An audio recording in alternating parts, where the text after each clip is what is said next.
Olá, eu moro numa cidadezinha muito pequena, de 1.000 habitantes mais ou menos, no meio das montanhas, aqui na Espanha. É um lugar que eu gosto muito pela tranquilidade, pelo estilo de vida. E tem uma igreja aqui perto, bem pertinho da minha casa, que a cada 15 minutos ela toca as badaladas. Então eu nem preciso olhar no relógio para saber que horas são, porque ela vai me informando.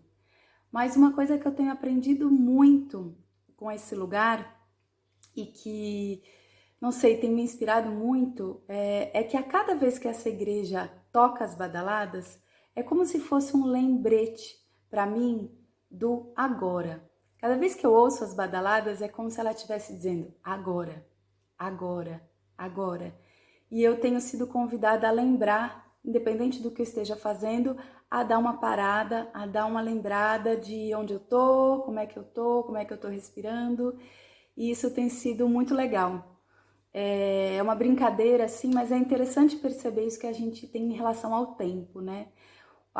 Eu venho de São Paulo, que é uma cidade muito grande, e eu fui ensinada desde sempre que tempo é dinheiro, que você não pode perder tempo, que você tem que correr, que o tempo tem que ser produtivo, que você está atrasada, que você perdeu, que você ainda falta muito, que não sei o quê. Eu acho que nós todos, como humanidade, aprendemos nesse momento, né, da história, a viver o tempo dessa forma maluca, corrida, produtiva, e aprendemos a rimar, que tempo é dinheiro, né? E isso trouxe muitos danos para o nosso estilo de vida, para o nosso corpo, para as nossas relações, para o nosso trabalho. E acho que nesse momento agora específico, né, dessa crise que a gente está vivendo enquanto humanidade, muita gente tem parado, sido obrigada a parar para pensar o que é isso que a gente vem fazendo com o nosso tempo, né? O que eu fiz e o que eu tenho vontade de fazer com o meu tempo. Até porque a gente foi obrigado a se ver de repente numa situação em que a gente teve que parar tudo e já não sabia mais o que fazer com aquele tanto de tempo, né? Tem sido muito interessante, além das notícias negativas, pesadas, reais, infelizmente, que a gente precisa saber para se informar, eu tenho visto muita notícia boa, não só entre amigos assim, mas também no jornal, de gente que começou a refazer essa relação com o tempo e começou a usar esse tempo disponível para fazer as coisas que gosta. Então, eu tenho exemplos muito lindos, assim, de amigas que falaram, nossa, eu de repente comecei a cozinhar e eu descobri que eu adoro cozinhar. Ou outras amigas que falaram, nossa, eu nunca fiz faxina na minha casa, porque sempre tinha alguém que vinha fazer, e de repente eu comecei a fazer a faxina em casa, e eu comecei a incluir as crianças, isso foi uma experiência muito legal, enfim, transformou uma coisa que era super pesada e automática em uma coisa, um aprendizado, né, a faxina. Pessoas que, por exemplo, nunca, que eu imaginei na vida que iam gostar de plantar, e de repente se fala, nossa, mas é que eu não tinha nada para fazer. Aí eu fui pro meu jardim, aí eu vi que eu tinha que cuidar do jardim, porque o jardineiro não veio, e aí a pessoa começou a aprender a plantar. E para plantar, lógico, ela precisa ter tempo, tranquilidade, disposição. Então, tem um monte de relatos interessantes sobre o que as pessoas estão fazendo hoje com o tempo delas depois dessa bagunça que aconteceu na nossa vida, né? E tem muita gente aproveitando para aprender. A gente acaba tendo mais tempo para ler um livro, coisa que às vezes a gente fala, não tenho tempo, não tenho tempo. Enfim, e até descobrir uma coisa muito legal é você descobrir, nossa, eu não quero mais gastar o meu tempo com tal coisa. Eu não quero mais ter esse desperdício de tempo com tal coisa. Então, eu não sei, eu sinto que nesse momento a gente está mais atento à igreja. Tocou agora. Mais atento a viver, a saborear mais esse tempo, a usufruir desse tempo.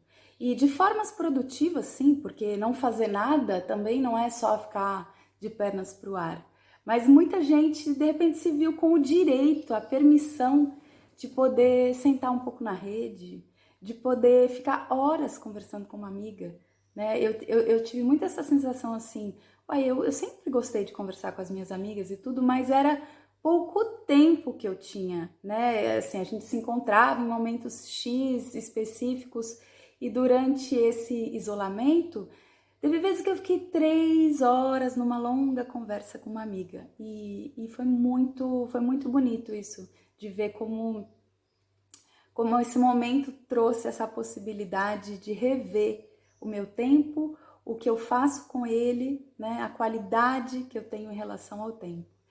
E meu nome é Sahira, não me apresentei ainda, mas queria trazer um pouco hoje a experiência que eu tenho como fazedora de cosmética artesanal.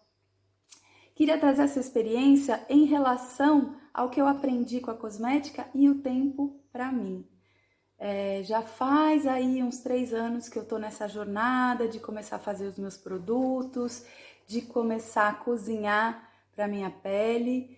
E eu já tinha notado muito através da cosmética artesanal, assim como muitas outras ferramentas que eu tenho, mas hoje eu vou falar especificamente dessa, que o fazer, né, o fazer com as mãos, ele traz uma presença.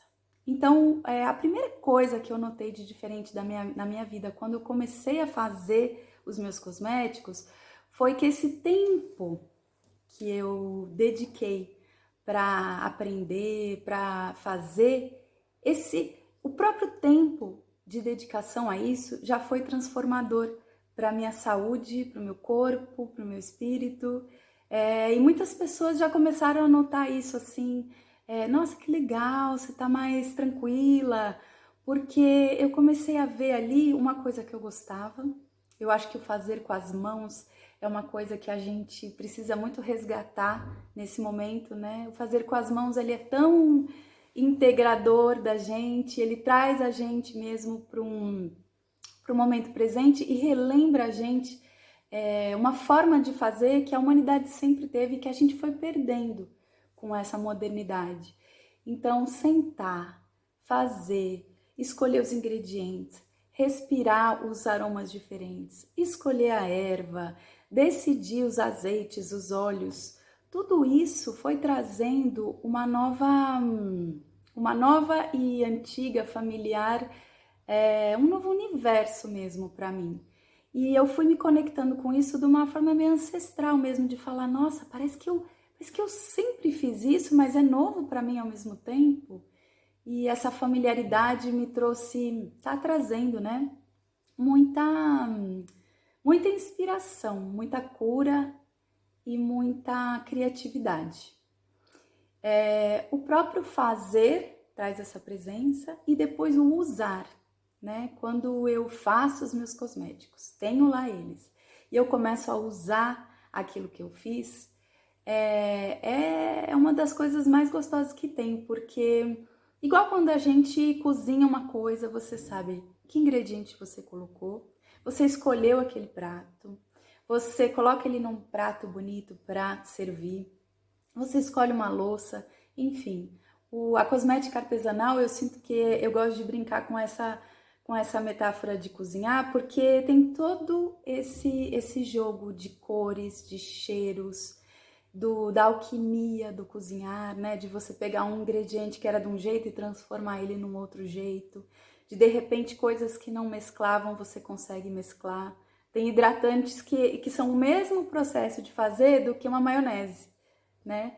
Então, esse fazer artesanal, ele é muito saudável para a gente, ele é muito necessário e muita gente tem buscado isso hoje em dia, né? De várias formas, com cerâmica, com comida, enfim, com um monte de atividades.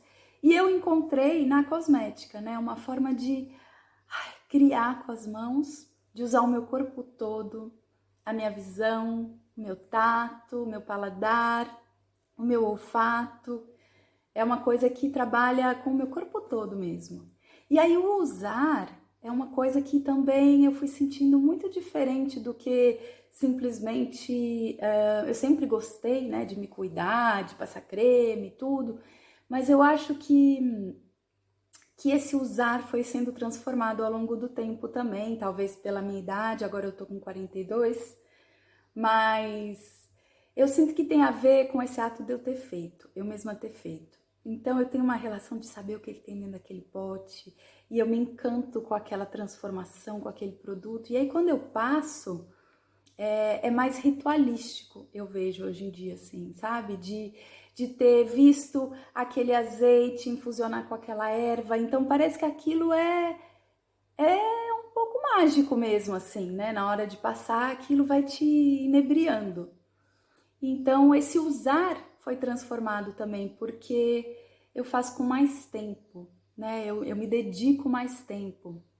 E eu tenho visto que não só pelos efeitos óbvios dos produtos, a cosmética artesanal me trouxe o efeito do bem-estar, né? De estar tranquila, de me gostar mais, de me cuidar mais. E tudo isso reflete, né, nas nossas células, no nosso corpo.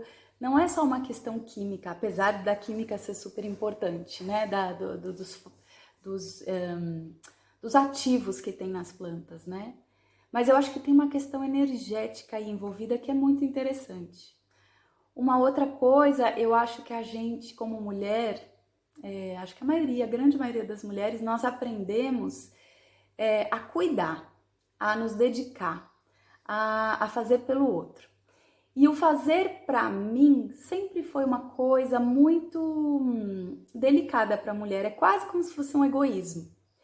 E aí as mulheres muitas vezes se viram assim, tipo, obrigadas a falar assim, não, agora me deixa, eu vou pro meu cabeleireiro, ou a escolher um dia só que ela se dava de presente, um spa, ou um cuidado para ela mesma. E eu sinto agora, eu acho que eu tô aprendendo isso com a minha idade também, de que todo dia é dia de ter tempo para mim, né? Por mais que eu conheça muitas amigas que têm filhos e que não dão tempo e que enfim, tem mil coisas para resolver, essas próprias amigas eu acho que hoje estão revendo, por conta inclusive desse momento delicado, que lugar é esse que elas colocam para elas mesmas. Porque eu não tenho filhos, então sempre as pessoas falam, ai, você tem todo o tempo para você, então você pode. Mas não é bem assim, porque eu vejo que é uma questão de permissão. A gente não se dá permissão, tendo filho, não tendo filho, de qualquer forma. A gente não aprendeu a perceber que isso é importante, que isso é necessário e que isso fortalece a gente, fortalece as nossas relações. Isso não é só um momento para eu estar me embelezando, isso é um momento para eu estar me alimentando mesmo de mim mesma. Eu sinto com essa ferramenta mesmo desses cuidados diários, né? Porque a gente tem que escovar o dente diariamente, eu gosto de passar hidratante diariamente, eu gosto de me cuidar com pequenas coisas diariamente. Então, como é diário, se a gente fizer disso momentos, nem que seja pouco, mas momentos de presença, de estar com você mesmo e de consciência desse autocuidado, eu vejo que tem uma transformação muito, muito legal nisso. Muito interessante e muito frutífera, porque você fica mais inspirada, mais presente mesmo com você, e aí você fica mais disponível, né, para as suas criações, para os seus trabalhos, para os filhos, se for o caso, para as relações. O cuidado diário que a gente tem com a gente, ele é uma grande ferramenta, não só de transformação com a gente mesmo, porque a gente começa a se escutar mais, a se cuidar mais, a perceber que isso é muito importante, mas a gente começa a ver também que é nesse cuidado diário das coisas que a gente faz e que a gente tem que fazer diariamente, que muitas vezes nesse cuidado tá também o nosso empoderamento para poder mudar as coisas que a gente sente que estão tão lá longe, tão impossíveis e são tão difíceis de mudar, né? quando a gente começa a olhar para os nossos hábitos, a gente começa a ver que ali tem escolhas que a gente pode fazer e que vão transformar a nossa vida e que vão transformar o mundo também. Isso pode, às vezes, fazer a gente pensar assim, mas calma, é o meu hábito, o que que isso vai mudar no mundo? Uma pessoa que faz uma coisa. E, como dizia o Gandhi, né, a gente é a transformação que a gente quer ver no mundo. E quando a gente percebe isso, fala, nossa, tem muito poder aí. O autocuidado, ele é um cuidado com o mundo. A gente é o mundo, né? E a gente tem que começar pelo que a gente pode, o que está no nosso controle. Então, por isso que eu sinto que nesse momento, apesar da dor e da dificuldade, tá também a possibilidade da gente olhar para o que está na nossa frente, a nossa casa, o nosso corpo, a nossa família, os nossos hábitos, a nossa comida, o nosso lixo. E se a gente tiver esse momento para parar e olhar, também olhar para a gente, tem muita coisa aí de muito potencial de mudança. E é nesse pequeno, gente, é nesse pequenininho que a gente vai conseguir transformar e vai conseguir trazer novas ideias para um mundo mais humano, mais bonito, menos adoecido, como a gente tem visto esse nosso mundo. Os nossos caminhos até aqui, a gente tem muito para aprender com eles, mas está na hora de mudar um pouco a direção. E não está tão longe, né? Cada um, se tiver a sua própria bússola e a gente colocar a bússola assim alinhada, eu acho que tem muito aí para a gente fazer. Então, uma coisa que às vezes poderia parecer fútil e superficial, como autocuidado, cosmética, beleza, de repente vira uma grande ferramenta de transformação e de repensar o mundo e da gente se empoderar dessa transformação.